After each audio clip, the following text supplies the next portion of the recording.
What is up, everybody? Welcome to the Perfectly Blended podcast. On today's episode, we get to talk about something super fun. Today's not an interview, so we get to talk to you guys about super... Christy's throwing out the beaver teeth. If you're listening and not watching, that was fun. Okay. So anyway, today's episode, we get to talk about exceptional marriages, and that's coming up right now.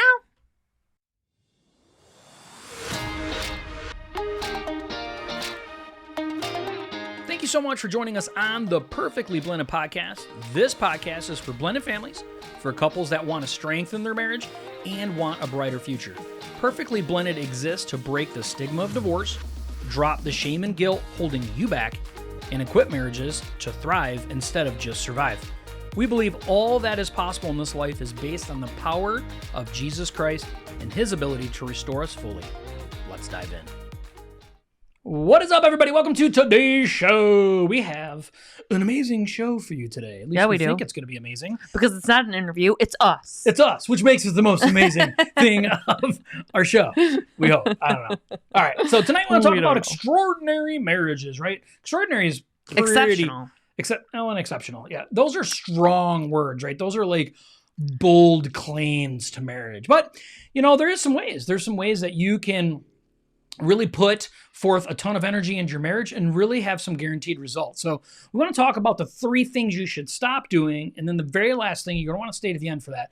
You're going to want to watch because we're going to tell you the one thing you should start doing. Okay. But before we jump into that, we want to let you know that if you're watching right now, if you watched on September 6th of 2022 or before November 5th, you can go on right now, joshandchristy.com, and register for our Perfectly Blended event. If you're in Michigan or near Michigan, we are going to be in the Flint area. This is where we're going to be having it. It's going to be awesome. It's a whole day event. We have guest speakers. It's going to be a blast. We have a grand prize worth $750. It's going to be fun. It is. It's going to be a lot of fun. So I want to encourage you guys to go there, joshandchristy.com, and get signed up. If you haven't already done so, be part of the cool kids. Okay, so how to have an exceptional marriage. Do you have anything before we kind of dive into this? Anything on your beautiful mind? No, just our event, and you already said it. Okay. Other than that, you just ready to just choo. Let's get her going. That's the only thing I would have to say. Hey, beep. Here we come, people. Okay, so here we go. My grandma had... yesterday was Josh's birthday, and it turned out to be a not so exceptional day. So on Sunday, though, we had 2 days planned. So Sunday, we had planned the cake and ice cream where everybody comes over, my grandma, my uncles, and his parents, and we, sing happy birthday and celebrate him. And then on Monday, his actual birthday, we were just going to go out to dinner, just us and our kids. So Sunday, everybody comes over. My grandma comes over. She's 87. And she goes to leave and she just said, I'm just not feeling well. I feel like, I need to burp, or I feel like I'm going to throw up. And she got home and then she called my uncle and said, she wasn't feeling well. So my uncle drove over to her house. Anyway, took her to the hospital. Long story short, Monday we were at the hospital with my grandma. And while we were at the hospital, our youngest texted us and said that our Chihuahua had a seizure. So we were dealing with that too. But my grandma had a hiatal hernia that has been growing for decades, apparently, in her. The doctors told my uncle that maybe 40 years. That's a long been growing. But anyway, it's huge, and it was pushing up all of her organs, cutting off her lungs and putting pressure on her heart. It eventually got so big she could eat nothing. She couldn't even drink water, and she'd start throwing up. So she had surgery today. It was a great success. She's back in her room especially now, out of post-op. My uncle's up there now, tending to her. He's been with her all day.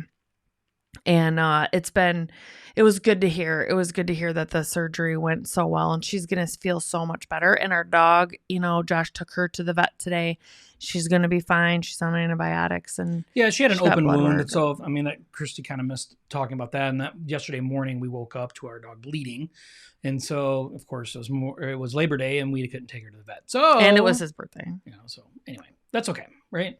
I turned 47 and I had a pity party for part of the day. And then I turned into an adult, and God and I had a discussion, and he won. And so the rest of the day was really good. Yeah, we just had a lot going on. We had a lot going on. That's okay. That's life going on. I have many other days of the year that I get celebrated like it's my birthday. So shame on me for trying to pout yesterday is all I have to say. So Aw, okay, yeah. that's nice. Many other days of the year, I'm very spoiled. My wife spoils me a lot. So, and so is my family and my church and my friends and everybody does. So I learned a lot yesterday about myself. And it doesn't, I don't need a day of my life to celebrate to make it special. If things don't go my way, I need to get mad about it. Like, who am I?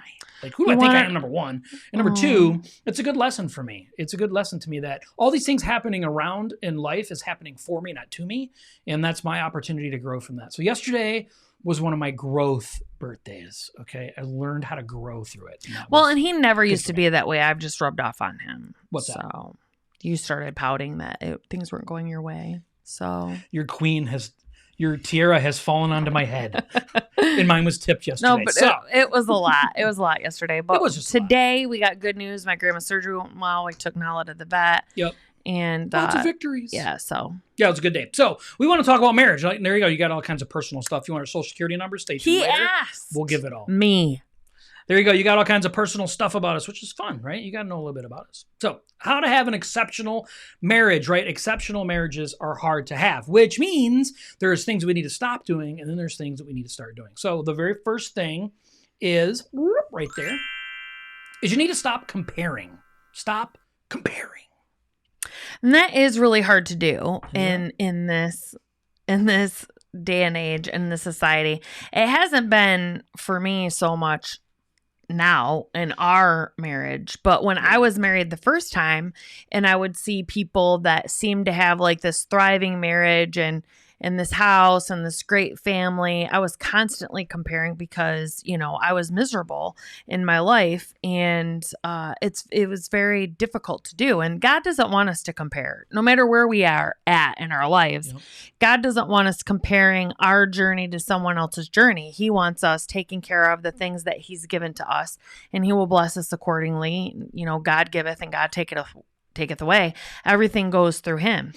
And it can be hard to do that. Like if you see a couple that's been married for 40 years and they're building this magnificent house and they've been together for 10 years and they're building this magnificent house and they have beautiful children and everything seems all amazing on the outside.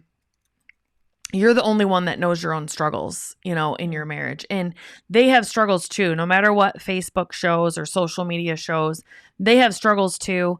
And be appreciative of the biggest way to stop comparing your marriage to someone else's marriage or someone else's success, quote unquote, is to start being thankful and being appreciative of the things that you do have and what God has blessed you with and what does go well in your marriage and the awesome things that you guys have together. So yeah, I've realized over the years, like it's super easy for us to, like if we're struggling in something in our marriage, we see other marriages that are thriving in that. And we think to ourselves, I want my marriage to be like that person's marriage, right? This whole highlight reel thing. And what we don't realize is maybe that marriage is struggling in every other area. And that area just happens to be something they're good at.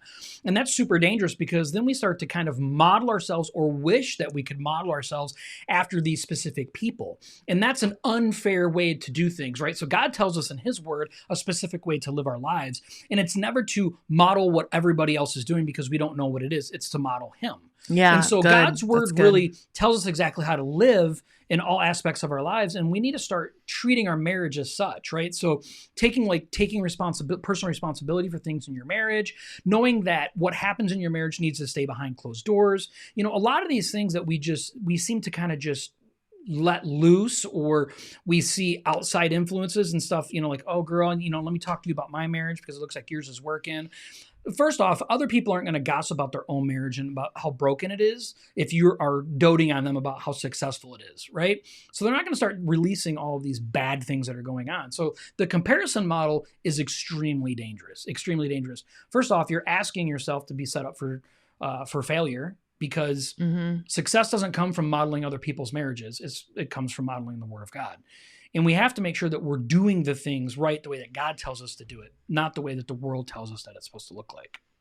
Well, and the thing about it is that what works for you may not work for someone else. Mm-hmm. And a lot of that comes to when we start comparing or we start judging So it's usually one or two things. We look at a marriage and we start judging the things that they do in their marriage to try to make ourselves feel better, if you're being honest with yourself, or you start comparing and making yourself feel negative. And both are bad, because if you're judging the marriage, there's an insecurity inside of you. That's something that I've been convicted about lately. We all have judging thoughts, and none of us like to talk about it because we fear that people will look at us differently. So when someone's doing something, even on an individual level, I may look at them and judge them like, I can't believe they parent that way, or I can't believe, they let their husband do that, or they do that to their husband type of thing. But I have to get caught in that. And God is really convicting me to say, who am I to judge that person? Like, how is that affecting me? It isn't. And that's none of my business. And how they are doing that doesn't affect me in my life. So it goes both ways when it comes to comparison. Like, you may be judging them, and when you judge them, you're comparing it to you to make yourself feel better. So true. Or you're comparing to make yourself feel worse. And both are bad. Both are bad. Like, if you just internally focus on what you need to do to be a better spouse with your marriage, and don't let others affect you, other judgments or your judgment on someone else, it will go so much farther. I mean, that seriously is the secret sauce to marriage, and it's funny because, once we understand like how God has designed us to be, right? We talk about the 8 Beatitudes a lot because, that's where the 12 steps came from, right? In recovery, it's something that's been a big part of Christy and I. And we take and we apply all of this to our marriage. And how do we do that? Well, we apply it to ourselves, and then we apply that to our marriage. And so when we start comparing ourselves, like Christy's saying, we kind of leave ourselves out of it. We start saying, I need to compare Christy to this, not compare me to this. And that's super dangerous, right? We're leaving out the thing that's really, really important. And that's, how do I change? How do I impact and influence what's going on? And instead, we're looking at like all the things that need to be fixed on the outside of us instead of the things that need to be changed on the inside of us. Comparison's dangerous. Super dangerous, right? So that's the first thing you need to stop doing, is you need to stop comparing. And the second thing you need to stop doing is you need to stop demanding. Yeah. And demand. And this is a slippery slope. Okay. I'm going to use the Keurig as an example. Oh man. Because this is fighting words here, people. About to fight on the air right now. Here goes. So it's a slippery slope, because if you do things for your spouse, or your spouse does things for you, it can be all of a sudden you turn into, not in an unhealthy way, it's an expectation. Like, you're not in an unhealthy way expecting them to do it. You just wake up and expect it to be there because they've always done it, right? So then all of a sudden you're like, okay, so Josh filled the Keurig for me every day for years. Without fail. Years. I never woke up to an empty Keurig pot. And one day I got convicted, which I still believe is a lesson that God's teaching me, okay? Because one day I got convicted, and I'm like, man, every single morning, and I've never noticed it before or thought about it, I get up and I can fill my coffee and empty the Keurig, basically, because I do 2 big cups in my big jug, and leave it empty. Of coffee. I leave it empty and I leave for the day, right? And one day, it had been years, and I'm just like, I have never once, shame on me, I have never once thought to refill this Keurig for Josh. I'm like, this will actually be kind of nice. Like, I'm going to refill it for him so it's full when he comes out. When he gets done, he'll refill it for me, and then it'll kind of be a cycle. And for me, it's like different. If it's already full before you make your coffee, it's awesome. If you have to refill it after you've already got your coffee, it's no big deal. Okay. And so I refilled it for him one time, and it sent us into a spiral. It sent you into a spiral. Oh my gosh. He stopped filling the Keurig for me. Like, I got up repeatedly mornings and I'm just like, it's empty. What the crap? It's empty. And I'm like, I started doing this nice thing for him, and he is not refilling the Keurig. Backfired. Yeah, it backfired. So I texted him one day and I was like, listen, this isn't the way it works. Okay. Like, I'm supposed to fill it for you, and you're supposed to fill it for me. It's like, I've done this nice thing for you, and you just completely just went off the grid with like not refilling. And he's like, let's just go back to the way it was. And I'm like, that's not even what I'm... Okay, because let's be honest, right? So the whole Keurig thing ended up backfiring on me because I just filled it up every morning. Like that was just my thing that I did, right? It was cool. And now it's like I have this pressure of I have to remember to fill it. I have to now remember to, and if I don't, it's like I'm not this doting husband, right? I'm not this caring, loving, tiara placing husband. And so But I'm that's like, a demand, and then I right? forgot, and it is a demand, and then I forgot, and then I would forget, and that's just not an. But he never did until I filled it for him. Didn't have to, like it was natural. I always did it first because I needed it. God's teaching me a lesson though, because I seriously am still getting convicted about this. Like, how many years did he fill it for me? And then had to refill it for himself and never said a word. Shut up, Stacy. She's like sounds very reasonable, Christy. It is reasonable, but God's still teaching me a lesson though by saying, how many years did you fill it for me and then fill it for yourself? And you never said a word. Yeah. And now I fill it for you and it threw you off your morning routine. You're, honestly forgetting. And I'm mad about it. Like, how could I do it for years and not say anything to him? No, I couldn't even do it for a week. So, I mean, it's seriously. So it's like, stop demanding things. Like, he did that for me out of the kindness of his heart. And I could return the favor. He does many, many, many, many other things for me besides just filling the Keurig, and I turned into like this brat about it. And I feel like I'm getting convicted by God about it too, because, and this doesn't mean to stop. No. So no, trust me, I understand that. I'm wise enough to know better. Okay. So, but it is like turning me on to, how many demands do we put on Jesus? And Jesus, God sent his son to die on the cross for our sins. And that's all he should have to do. So good. That's all he should have had to do. Yeah. And we should live the rest of our lives for him. And he did the ultimate thing. He did the ultimate sacrifice. And we still expect him to cure our diseases or save this or give us the promotion and do all of these things. And he's already died on the cross. Like, we believe in him, we're going to go to heaven. Like, nothing else should matter. And I know that's very large, but that's how we are to love our spouse. Agreed. Is sacrificially. And my husband did this thing for me for years. And yes, we laugh about it now. And it is kind of a twinge of in there, but it is like, I should be able to do it for him now for years and not say a word. And I couldn't. And God is really convicting me about that. Like, now part of me, my human fleshly part, is he created this monster. Oh, here we go.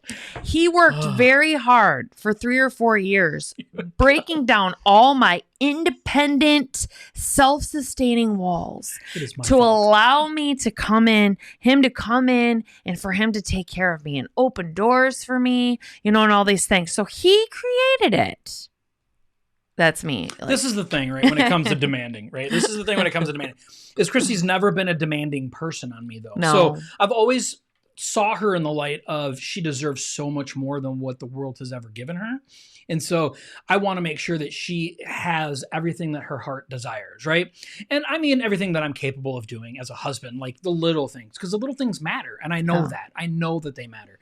And so, I want to make sure that I'm able, and I think I look at that as, if we could take any lesson away from stop demanding, is that if we want to start making things in our relationship and our marriage thrive to a certain degree or even higher than what it is and be exceptional, we need to stop demanding things out of our spouse and just start delivering, right? Start delivering. Just start delivering and stop being like, okay, I'm not going to have any expectations. I have nothing coming back, right? I'm not expecting anything to come back. I just want to serve in a non-demanding way to my spouse every day. Well, in the last month, you have forgot to fill the Keurig one time. And it was last week or something like that. Remembers the day. And I got up and I noticed that it wasn't full. And I am like, he didn't fill it, but that's okay. I'm not going to be mad about it. And I wasn't. But then on top of that, I'm like, and I felt really good about it. I'm like, nope, I'm just going to fill it up. And then the next level is, and you won't say anything. Like, you're not going to tell him, right? No. Well, I told him. Yeah. I told him the next day. He mentioned something about the Keurig, and I'm like, yeah, you didn't fill it up yesterday. I'm like, I failed. So yeah, God's going to have to give me another test because I failed that one. Because I did fill it and I had a good heart about it. But my next level about it was you weren't to say anything.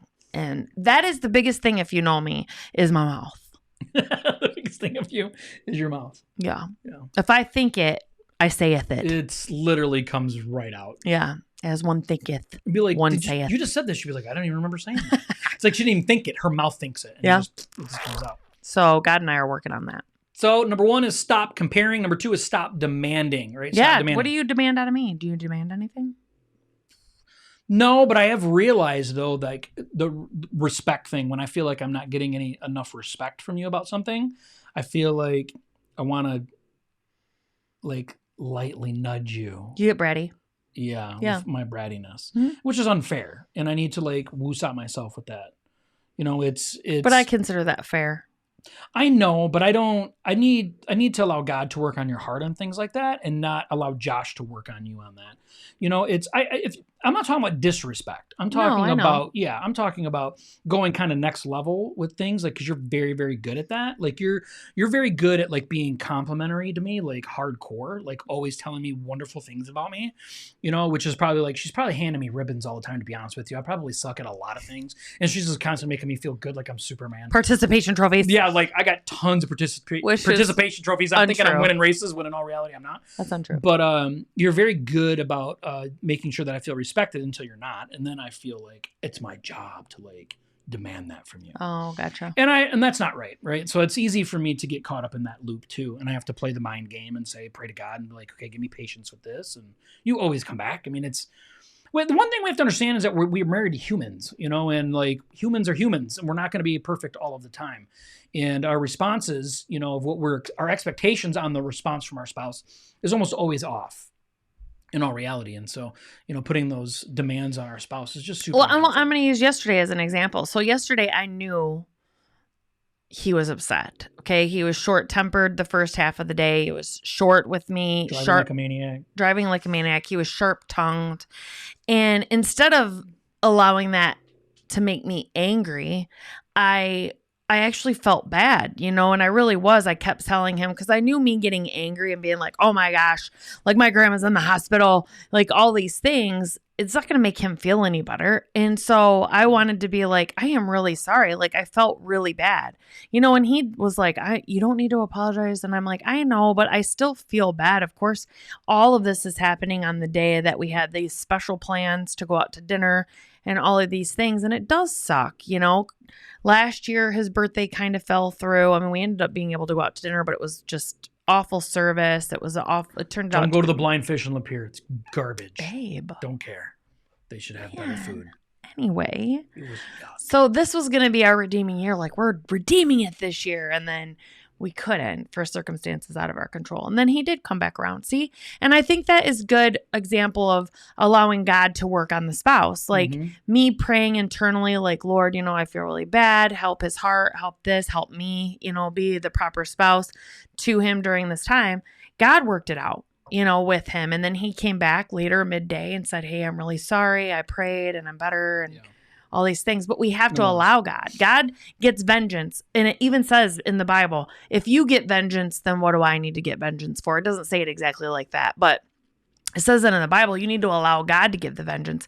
Don't worry about the man that goes after his own reward. He's got his reward. I'll reward you that are allowing me to reward you. And that's what we have to allow God to do. Because if we try to do it ourselves, then he'll be like, fine. Well, and I know that you love me because you don't let people act like that to you. Like yesterday. If you know her, you know that's true, especially men. And so I know that she loves me, and I'm not stupid, right? I am getting the full feedback when I'm dishing it out, and I know that I'm acting like a spoiled baby. And she lets me gracefully come back, and I apologize because that's, you know, I said, I'm sorry. That was the right thing to do. But she didn't put a demand on me. You know, she didn't. And she allowed the day to play out like it was. And yeah, God. So that's two examples. One, demanding. I am demanding. I need to stop demanding him about the Keurig. It's hard for me to even say that because I really want him to fill it. Okay. And I really try. Number two is the times that he was having, you know, a little short-tempered day, which is rare for him, to not demand that he come around when I expect him to come around, to come around when God, you know, nudges him to come around. Yeah. So it's good. It is good. Okay, so that's the first two. Number 3, right? The third thing you need to stop doing is you need to stop escaping. Stop escaping. Yeah, and I think this is two for me it means two things. And I'll let him talk about the one. Hopefully it's the one that he wanted to talk about, because a lot of people, like, if they are struggling in their relationship, or there's some unmet expectations, or someone's unhappy and they don't want to have the conversation, they'll escape by playing on their phone or doing this or doing that. But my thing is stop escaping when you two are busy. So what has happened in our relationship is we are so busy. God has slowed us down because of my foot surgery. But what has happened with my slowdown is I have to sit at home, put my foot up. My dog is snoring hardcore. I don't know if they could hear it or not, but it's very loud. But I have to sit down. I have to put my foot up a lot because it's just not going well. It's not healing right. It's not doing all of these things. But what has happened while I am sitting there putting my foot up is I've really gotten, until recently, I mean, just a few days ago, I was really ho-hum about it.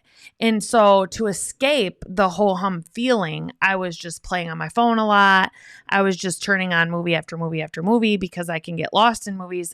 As soon as commercials come on, my brain comes back on. So I like movies because movies just keep going. And now I found that movies weren't even keeping my attention. So I'll have a movie going and be playing on my phone at the same time to try to escape being still. The monotony. Yeah. And learning the lesson that God has wanted me to learn. So that's the thing too in your marriage, is stop. Like, maybe you guys have slowed down. Maybe you guys do need to spend just quiet time just sitting there, not on your phones. Like, intentional. Couldn't you? Like, I can't even tell you the last time that Josh and I, let's not turn the TV on. No, let's not get on our phones, and let's just sit here on the couch and just talk to one another. Mm-mm. I can't tell you the last time. We have to leave the house to do that. Yeah.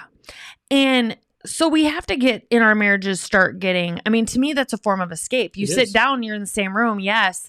But when's the last time you've spent intentional time together? Like, sitting in the room, being on your phones or watching TV is not intentional time. And that's escaping. That's escaping your long day at work. It's escaping your responsibilities of having to think about an event coming up, or your bills that you have to pay, or your kids that aren't listening. And so by escaping your life, you're escaping your marriage. And you need to come together because you're best friends and your partner's in it. And you need to, I'm putting that on our to-do list. We're doing that. It's there. I think it's important that we understand that it's when you're escaping, it's easy to be strangers passing each other in the night. Yeah. It's being just friends at home and not really, paying attention and not being intentional about things. We have got to quit escaping. Escaping can look really, really good though. It can look like work. Yeah. It could look like serving at church. Yeah. It could look like all these wonderful things, right? Hobbies, like, oh no, this is my relaxation time. No, it is an escape. We have to be real with ourselves and say, are we just escaping things? Are we feeling deserved in our, the things that we're doing and we're owed this time, and start getting into a selfish mode? Or are we like, no, we need to be intentional at the time with our marriage and our loved one, our spouse, and being intentional with that, and stop trying to escape and run away from the things that need to happen, the hard conversations. It's so easy to run away from conversations that that need to be had, when you just need to have them and get beyond them and stop escaping. Well, and I think church is a really prime example, because you have to be confident in yourself and in your marriage to have that conversation. So a lot of people may go to the church and say, hey, if they run Awana and they run and they're constantly serving on the welcome team and they're doing all these things, and they go and they're like, hey, we need to step away for a little bit. First off, the church is nosy because they want to be there for you. I'm not saying that in a negative sense. They want to make sure you're okay. And they want to make sure, like, you're not going to leave the church, or you're going to seclude yourself and all these things. But so if you say, like, no, we need to step away because we want to work on us, some people in the church or some churches will be like, well, what do you mean? Right. What's wrong? Do you need to counseling? should you be in leadership right now if you're having problems in your marriage? So you have to be confident to say, no, we just are giving. We don't want to get into burnout. Our marriage has gotten put on the back burner. We need 2 or 3 weeks to where we can recenter ourselves, which is what is important: God, marriage, everything else. And we can come back. And you have to be confident when you're stating that to the church, though, and not allow them to make you feel like something's wrong with you doing that, or should be much more wrong in order for you to do that. Like, this is healthy maintenance. Like, we're doing marriage maintenance, and we can't wait for us to get to the point where we're sleeping in separate bedrooms, or we're passing ships in the night, or we're bitterness to each other to be like, oh, we got to step away, burn out. And then we're arguing the whole time to get back together in order to make our marriage work. Like, you can do marriage maintenance and be okay. Like, that doesn't have to be explained to anybody else, or be okay with everybody else. Yeah, tough. It's just tough in church, though, because they may take you out of leadership and stuff if they feel like. You can apply the same concept, though, to family, to friends, to everybody. You can apply this same concept of, we have to learn how to stop escaping, and we can make it look super good. Like, you take the kids to this practice, I take the kids over here to this. Like, no, we're all going to go together. Like, it's easy to get lost up. Phones are a real problem today. Like, they are just a problem. It's a problem in our marriage. It's a problem, I would say, in most people's marriage. It's easy to escape. I've earned it. I deserve it. And it's like, we haven't earned or deserved anything until we've poured into our marriage first. And let's be honest with ourselves. Are we doing these things? Are we making sure this is good? And then we want to sit and play on our phones for a while. Like, let's do that. But let's be intentional about this first. Or set intentional time. Like, you two can play on your phones, not on Tuesdays between 7 and 8, because that's for us, Josh and Christy, to watch Perfectly Blended. But if you set time during the week to say, okay, from 8 to 9, we can sit and we can play on TikTok or play a game on our phone or scroll Facebook or whatever we want to do. But that's our set aside time to do that. And then all other time is off limits. It's easier that way to do. For sure. So, as a recap of the 3 stops, right? Stop comparing, stop demanding, and stop escaping, which is going to lead us to our final point, which is something that you should start doing, right? The thing you should start doing. You need to start going above the standard. Going above the standard. Yeah, and I would say blissfully that I feel like Josh and I's marriage is above the standard of most others that we know, because we do a lot together. We're intentional. We're intentional about it. We usually, we like to go by the 80-20 rule. So 80% of the time, if you're doing it, 20% of the time you're not, that's normal living. So like, we do the grocery shopping together, and we take the dogs to the vet together if we can, if it's not during the day, when I'm at work. But we like to do the things together. We like to go to family functions together. One doesn't go if the other one doesn't go. And those are things that we set up. I mean, that's something that we didn't talk about. We haven't talked about before, but it was like, we made an agreement at the beginning of our relationship. Like, if there's a family function, if one of us doesn't feel like going, and we do sit down and we have a healthy conversation about it, and it's decided that we aren't going to go, neither one of us goes. And we want to make sure the other person isn't just throwing a fit, like, nope, I'm not going to go, type of thing, which has never been our relationship. But if it's decided together, like, no, I really can't go. And it's usually on me. Like, if I, have a panic attack or anxiety or something like that, which has only happened one time. To say I just really can't go, then he doesn't go. And we've made that. They don't desert you. Yeah. We've made that to another standard that's in our relationship. There's a lot of standards that we have in our relationship that really work for our marriage and has really made our bond stronger. It's not to say that we haven't had some battles that we've had to go through with outsiders and together, but it's really made our marriage strong. It is. And she's talking, our standards are above the standard. Thank you. We've intentionally done that. One of the things that we do that most people that we've talked to, a lot of people don't, a lot of people don't do, is we go to bed at the same time. Now, Christy gets up earlier than I do. Well, she used to. Well, she does still. Probably more average earlier It's than going to I do. start again because he's had to get up and take me to work because of my foot. But I still don't go to bed at the same I don't go to sleep the same time she does. But we go to bed together, right? Mhm. And the compromise in that is I'll go into the bed with you if I can watch television, for the last hour or whatever while you're sleeping, and she has agreed to that. And that's a compromise that we made, so we don't have to compromise me not going to bed together, because us going to bed together is important for us. It has. It's a unity thing with us and our marriage, and most people don't do that. I didn't in my last marriage. No, me neither. No, me neither. I didn't care to. I didn't want to. I had no desire to. But that's my point, right? So small things, making sure that you have shared hobbies, things that you like to do together, things that you're being intentional about, and saying, I don't want the standard to be just a normal marriage, right? It's not this whole, if you watch the majority of television programs, that they talk about marriage, like Everybody Loves Raymond, if you've ever seen that TV show, it's more like they just kind of pick on each other and make fun of each other. And it's like, that's kind of the standard. The standard is what gets people into the issues that cause divorce. Complacency, right? And we have to start doing things that are going to cause us to live above the standard. So you have to ask yourself, what are you doing in your marriage currently to live above the standard? What are you doing differently than what other people are willing to do? Yeah, like picking on each other at each other's expense is just a huge turnoff to me. Like I don't understand. It's not funny. It's not funny to me. Like when couples start doing that around me, I'm just like, ooh. Or talking about how other of the opposite sex looks. Yeah, I think that's a lot of marriages though don't like that. But it's a lot of marriages that we do know, they pick at each other, like make fun of each other, to be funny. And I'm just like, I don't like that. I don't know. That's just, to me, it's just chipping away at the trust. And if it works for your marriage, that's fine. But it's not. I don't know. I think that's just living the standard or below the standard. Living above the standard is this. We have mostly boys, right? And mostly boys like to talk about girls, right?